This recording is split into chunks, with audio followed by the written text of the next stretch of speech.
Messire Federico dit « Il est certain qu'en devisant entre nous comme nous faisons à présent, il serait peut-être malséant d'employer des anciens mots toscans, car ainsi que vous le dites, ils donneraient de la peine à celui qui s'en servirait et à ceux qui les entendraient, et ils ne seraient compris par beaucoup qu'avec grande difficulté. Mais pour quelqu'un qui voudrait écrire, je crois que ce serait une faute de ne pas les employer, parce qu'ils donnent beaucoup de grâce et d'autorité aux écrits, et il résulte d'eux une langue plus grave et plus majestueuse que celle qui utilise les mots modernes. Je ne sais, répondit le comte, quelle grâce et quelle autorité peuvent donner aux écrits les mots que l'on doit fuir, non seulement dans la manière de parler, comme nous le faisons maintenant, ce que vous reconnaissez vous-même, mais aussi dans toute autre manière que l'on peut imaginer. Car s'il arrivait à n'importe quel homme de bon jugement de faire un discours sur des matières graves au Sénat, même de Florence, qui est la capitale de la Toscane, ou de parler en privé à une personne de haut rang dans cette cité d'affaires importante, ou encore à un familier de choses plaisantes, ou à des dames, ou à des gentilshommes de questions d'amour, que ce soit pour faire des farces ou plaisanter dans des fêtes, des jeux, ou n'importe où ailleurs en quelque temps, quelque lieu, ou quelque occasion que ce soit, je suis certain qu'il se garderait bien de se servir de ces vieux mots toscans, et s'il s'en servait, outre qu'il se ferait moquer de soi, il ennuierait beaucoup tous ceux qui l'écouteraient. Il me semble donc fort étrange de considérer comme bon et d'employer, quand on écrit des mots que l'on rejette comme mauvais dans les différentes manières de parler, et de vouloir que ce qui ne convient jamais pour parler soit le moyen le plus convenable que l'on puisse employer pour écrire, car, à mon avis, l'écriture n'est autre chose qu'une forme de parole, qui demeure encore, après que l'homme a parlé, et presque une image, ou plutôt la vie des mots. C'est pourquoi dans la parole qui se perd dès que le son a été proféré, il y a peut-être certaines choses tolérables qui ne le sont pas dans l'écriture, parce que l'écriture conserve les mots, les soumet au jugement de celui qui lit, et donne le temps de les considérer mûrement. Pour cela, il est raisonnable que l'on mette davantage de soin dans l'écriture pour la rendre plus polissée et châtiée, sans que cependant les mots écrits soient différents des mots dits, mais de façon qu'en écrivant on choisisse les plus beaux des mots qu'on emploie en parlant, et si ce qui n'est pas permis quand on parle était permis quand on écrit, il en mettrait à mon avis un très grand inconvénient, qui est que l'on pourrait davantage user de licence là où l'on doit apporter davantage d'application,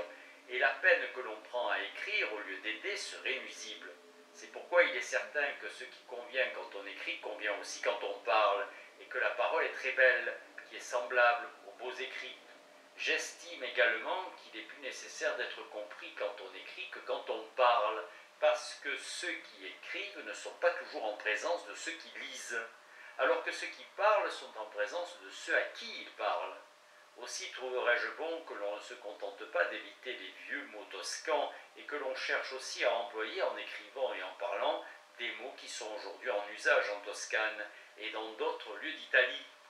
et qui ont quelque grâce en la prononciation, et il me semble que celui qui s'impose une autre loi est en danger de tomber dans cette affectation tant blâmée dont nous avons parlé plus haut. Alors Messire Federico dit « Seigneur comte, je ne puis nier que l'écriture ne soit une manière de parler, mais je dis que si les paroles dont on use ont en soi quelque obscurité, le propos tenu ne pénètre pas dans l'esprit de l'auditeur, et passant sans être compris, devient vain, ce qui ne se produit pas dans l'écriture. Car si les mots qu'emploie celui qui écrit comportent un peu, je ne dirais pas de difficulté, mais de subtilité cachée, et non pas un sens aussi clair que ce que l'on dit en parlant ordinairement, ils donnent en quelque sorte une plus grande autorité à l'écriture et font que le lecteur est plus attentif, examine mieux et se délecte de l'esprit et du savoir de celui qui écrit. Et en cédant de son bon jugement et en se donnant un peu de mal, il goûte le plaisir qu'on a de venir à bout des choses difficiles. Et si l'ignorance du lecteur est si grande qu'il ne puisse surmonter ces difficultés, ce n'est pas la faute de celui qui a écrit, et l'on ne doit pas estimer pour cela que cette langue n'est pas belle. C'est pourquoi je pense que pour écrire, il convient d'employer les mots toscans, et seulement ceux que les anciens toscans employaient, parce que c'est un grand témoignage approuvé par le temps du fait qu'ils sont bons et significatifs de ce pourquoi on les dit. Et de plus, ils ont cette grâce et ce caractère vénérable que l'Antiquité donne non seulement aux mots, mais aussi aux édifices, aux statues, aux peintures et à toute autre chose capable de la conserver. Et souvent, rien que par cette splendeur et cette dignité, ils rendent belles les locutions dont la vertu et l'élégance sont capables d'orner n'importe quel sujet, si bas soit-il, et de le rendre digne des plus grandes louanges. Mais la coutume qui est la vôtre, et dont vous faites tant de cas, me semble fort dangereuse, et peut souvent être mauvaise. Et si quelques défauts dans la façon de parler s'installent chez beaucoup d'ignorants, je n'estime pas que pour cela on doit le prendre pour règle, ni que les autres doivent le suivre. En outre, les coutumes sont fort diverses, et il n'y a pas de cité noble en Italie qui n'ait une manière de parler différente de toutes les autres. C'est pourquoi, puisque vous ne vous décidez point à dire clairement quelle est la meilleure, on pourrait s'arrêter à la langue bergamasque aussi bien qu'à la florentine, et selon vous, il n'y aurait aucune erreur à cela.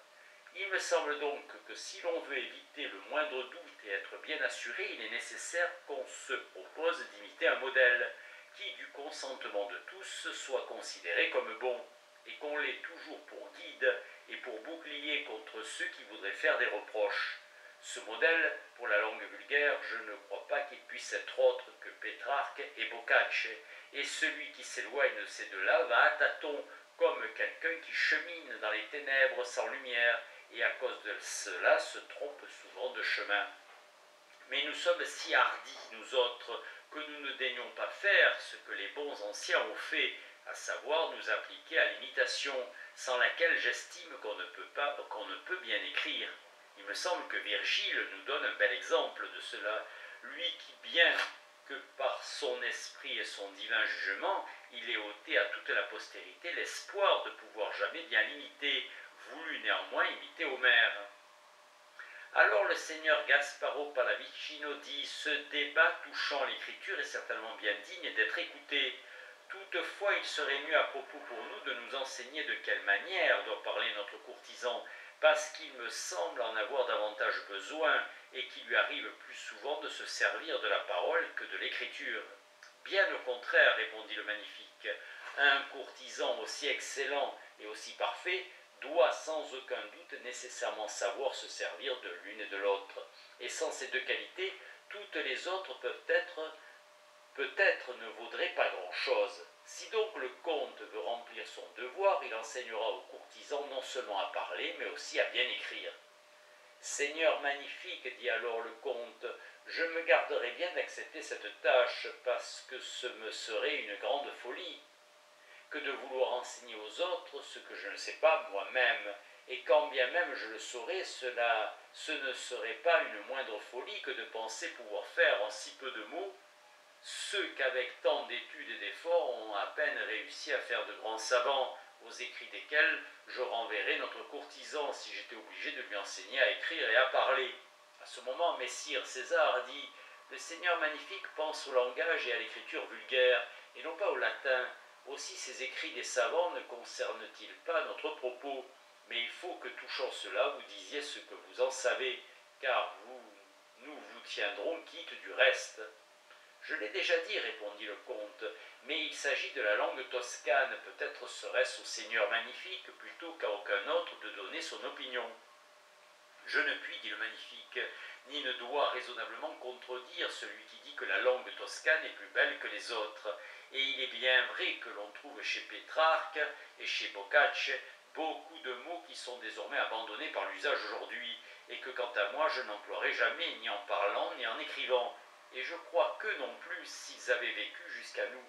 ils ne s'en serviraient pas. Au contraire, ils s'en serviraient, dit alors messire Federico, et vous autres, messieurs les Toscans, vous devriez rénover votre langue et ne pas la laisser périr comme vous faites, car désormais on peut dire qu'on la connaît moins bien à Florence qu'en beaucoup d'autres endroits de l'Italie.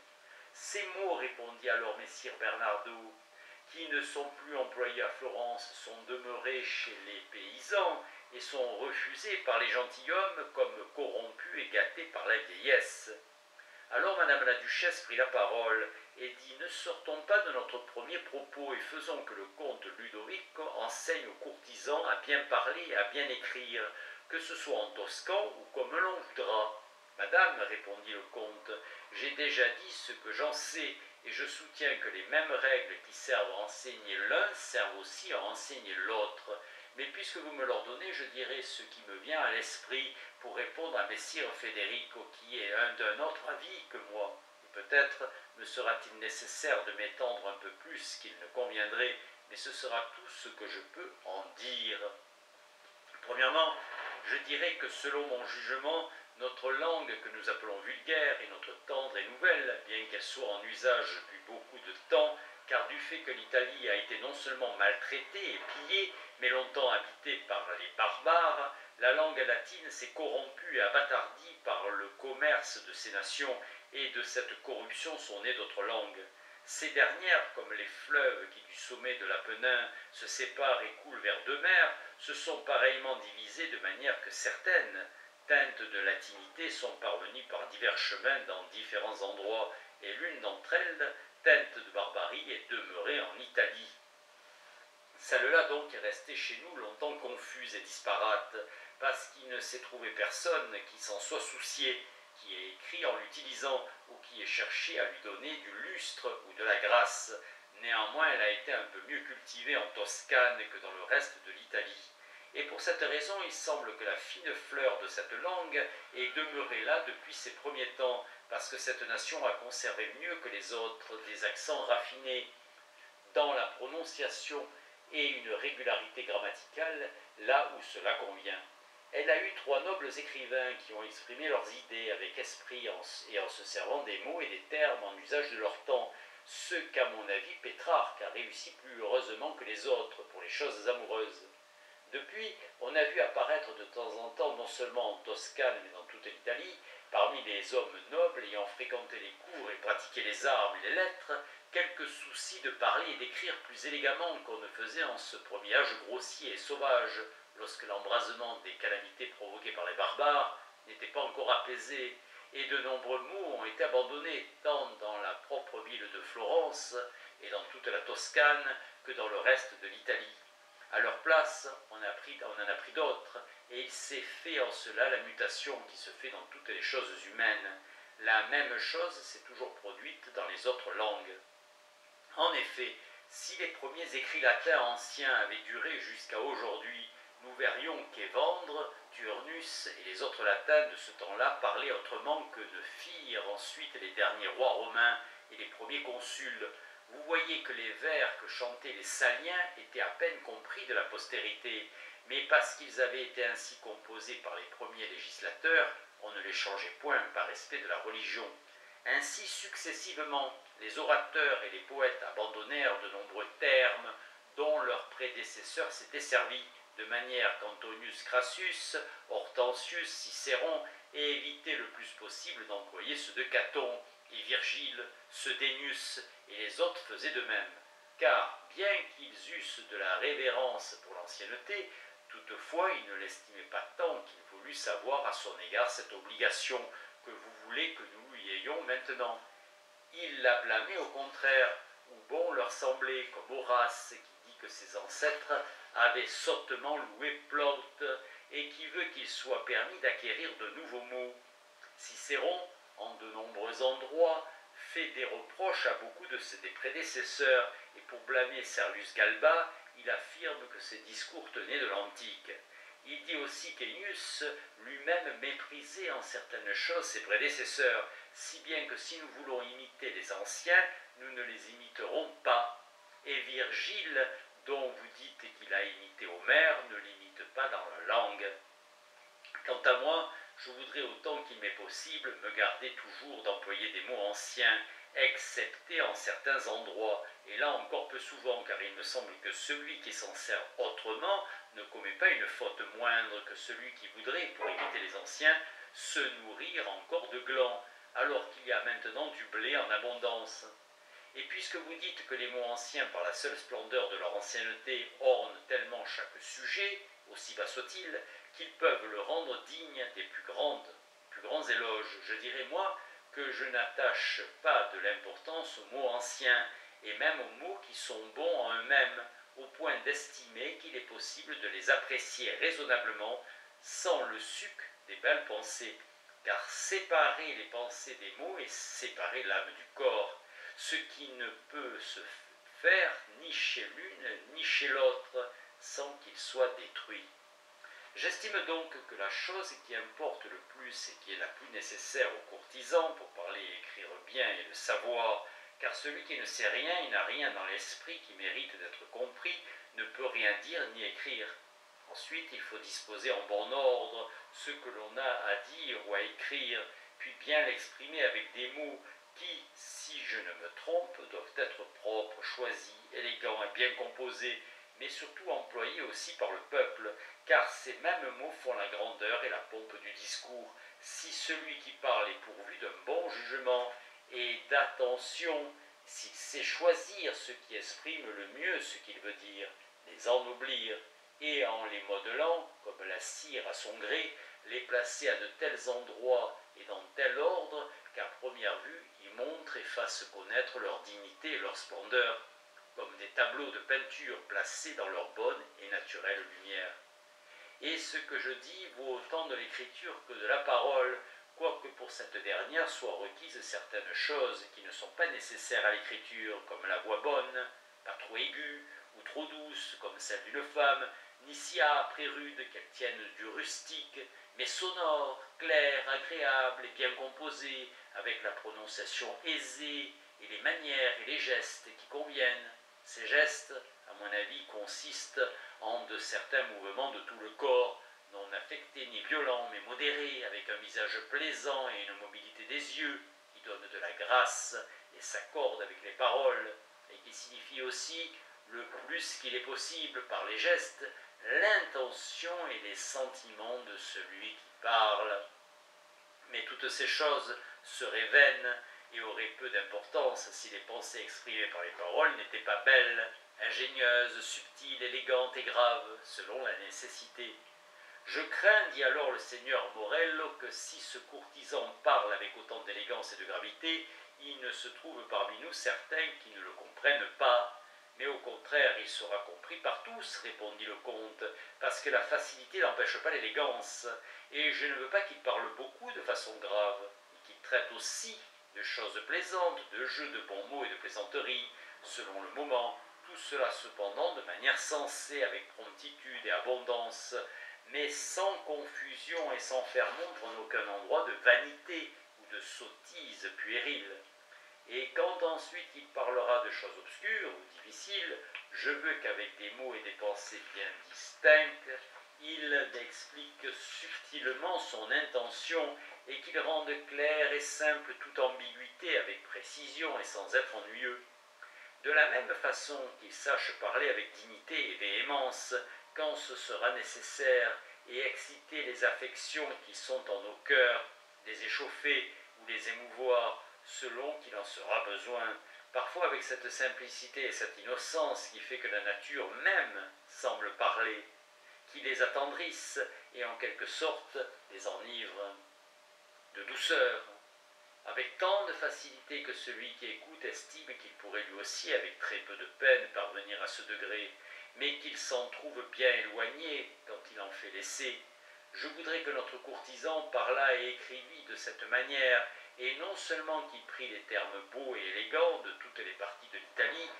mais je trouverais louable aussi qu'il employât parfois quelques termes français et espagnols que notre coutume a déjà admis. C'est pourquoi il ne me déplairait point qu'à l'occasion il dit primor, qu'il dit accettare, aventurare, qu'il dit ripassare, una persona con ragionamento, voulant entendre par là la reconnaître et la pratiquer pour en savoir une parfaite connaissance, qu'il dit un cavalier senza riprocio attilato creato un principe,